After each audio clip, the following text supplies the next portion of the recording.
Welcome, cozy gamers. My name is Aenne, and it's time to journey into early game tips that will help you in the Witch of Fern Island. There are 2 essential and 3 little tips to ensure that you're on your way to success. You will learn how to approach them in the best way to get the best value for your time and resources available. As an early access game, you can expect gameplay and mechanics can change over time based on how the developers want this game to be. As of publishing this video, these are my tips for playing the game. Also, I'll make this as spoiler free as possible. Remember, if you enjoy watching videos like this, please like and subscribe to let me know that you want to see more. Tip number 1.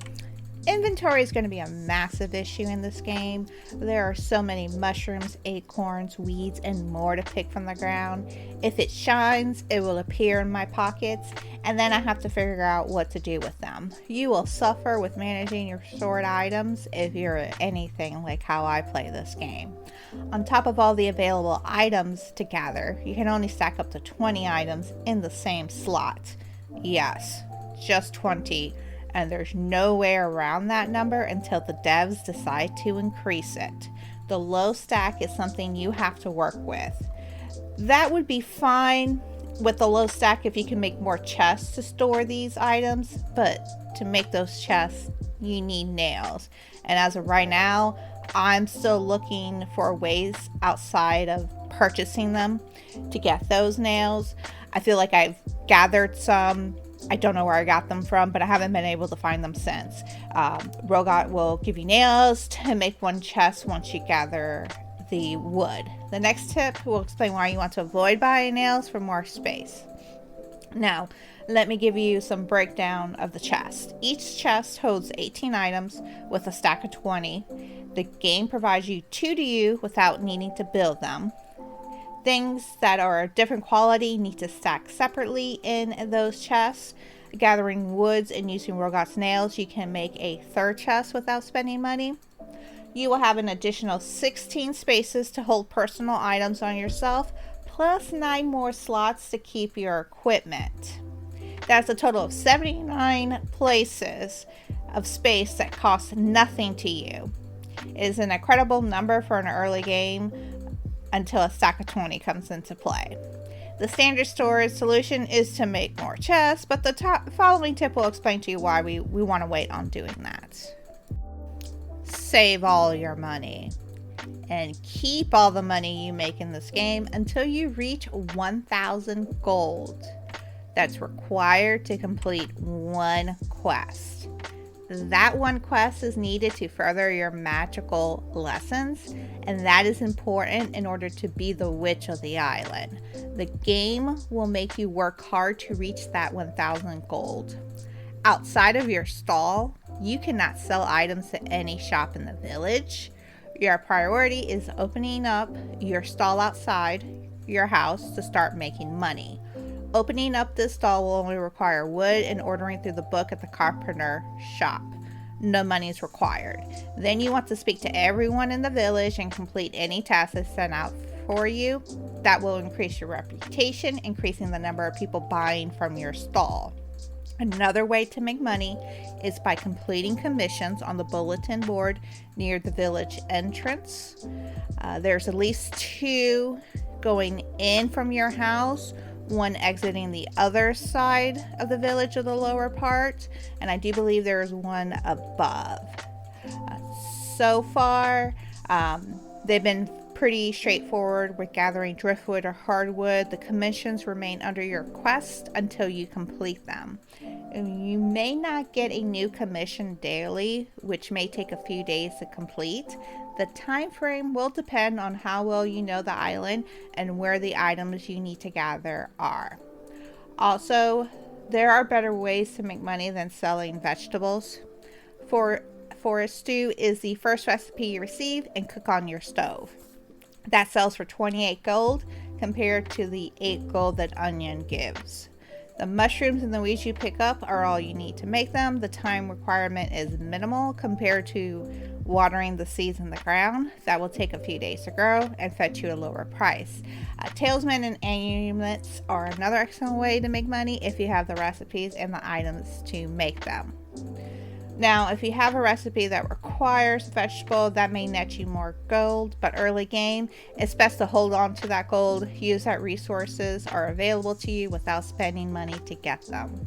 The goal here is to save money early to complete a quest for you to continue your magical studies. After that, it's up to you how you want to move forward. The following tips are shorter than the first two, but just as important. Before we continue, I post videos on upcoming cozy games, live first playthroughs, and so much more. Subscribe if you want to receive notifications on new videos. Also, if you enjoyed this video so far, please like it and let me know what you think in the comments below. Tip number 3. Now, I have spoken briefly on how you should talk to everyone in the village, as they will increase your reputation as the Witch of the Island and give you items.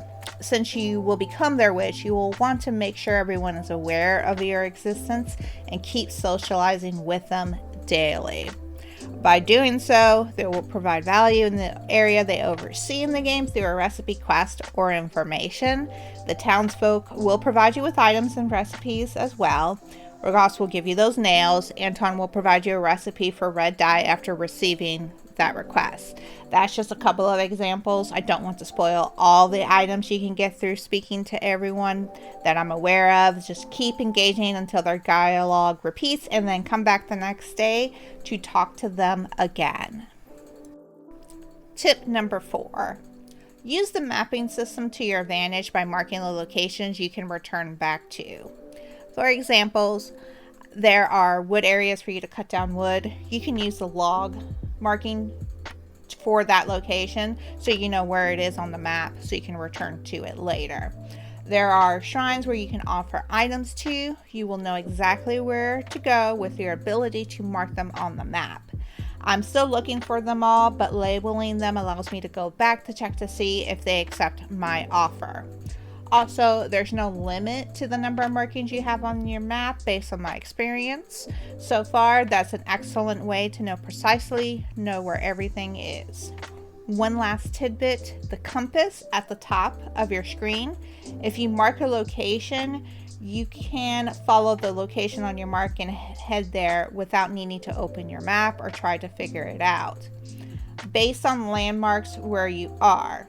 Now, you do have to mark it with the flag that's red, so that way it does appear on your compass map, but you can do that when you open the map, and then you're just free to follow through based on where that mark is. NPCs are also marked on that map as well with their face, so you know you can head to them as well. So use it to your advantage and allow it to guide you in the pitch dark of night as well. Tip number 5, our last tip. As you play the game, you will receive a key to the house you are taking over.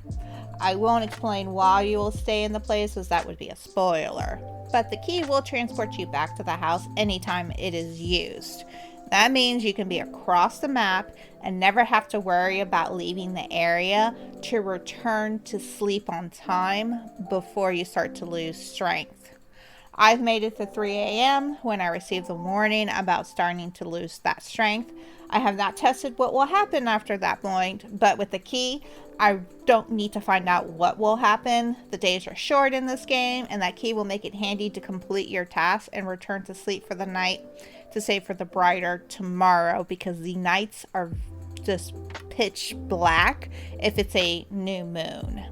So bear that in mind, but the key is there to make sure that you return back safely to your house, so that way you can save for the day.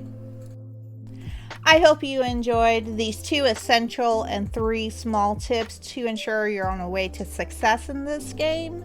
Do you have another early game tip to add? Which tip did you enjoy? Please let me know in the comments below. Also, please like and subscribe if you enjoy this content. It is really appreciated. Also, follow my Ko-Fi and social media links as well to stay up to date with the latest information that I post and find on social medias. Thanks for watching. I will see you, Cozy Gamers, on our next journey.